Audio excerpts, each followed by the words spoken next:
मारो मारो की आवाज उस काली गहरी रात के सन्नाटे को चीरती हुई पूरी घाटी में गूंज रही थी।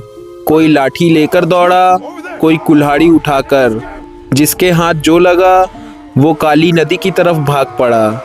अभी अंधेरा ठीक से फैला भी नहीं था कि गांव में खबर फैल गई, काली नदी पार करते वक्त 2 आदमियों पे हमला हुआ है। गांव वाले बदहवास हालत में नदी के किनारे पहुंचे और वहां जाकर जो देखा उसे देखकर किसी की हिम्मत नहीं हुई बोलने की। खून से लथपथ 2 लाशें नदी के किनारे पड़ी थी। पास जाकर देखने पर पता चला दोनों की मौत पानी में डूबने से हुई थी, लेकिन उनके शरीर पर तेज नाखूनों जैसे गहरे निशान थे, जैसे किसी ने उन्हें घसीटते हुए पानी के अंदर खींचा हो। पूरे गांव में सनसनी फैल गई।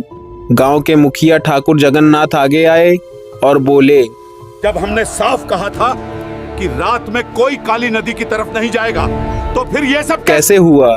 पीछे खड़ा चौकीदार कांपता हुआ आगे आया। उसकी आवाज लड़खड़ा रही थी। मालिक, मैंने इन्हें बहुत समझाया था, लेकिन ये शहर से आए पढ़े लिखे नौजवान थे। कह रहे थे भूत प्रेत सब झूठ है। इतना कहकर चौकीदार ने नदी की तरफ इशारा किया और उसी रात उन दोनों लाशों का अंतिम संस्कार कर दिया गया।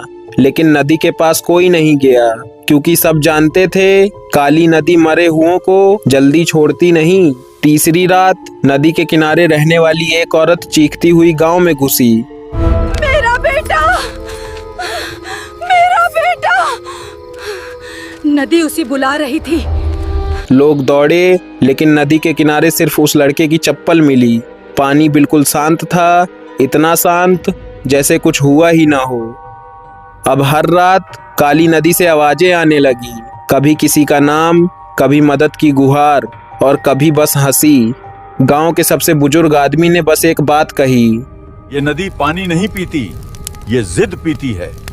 जो इसे चुनौती देता है उसे अपने साथ रख लेती है। आज भी काली नदी वैसी ही बहती है, दिन में साधारण, लेकिन जैसे ही सूरज डूबता है गांव में एक ही बात बोली जाती है, नाम लेकर मत जाना, क्योंकि काली नदी नाम याद रखती है।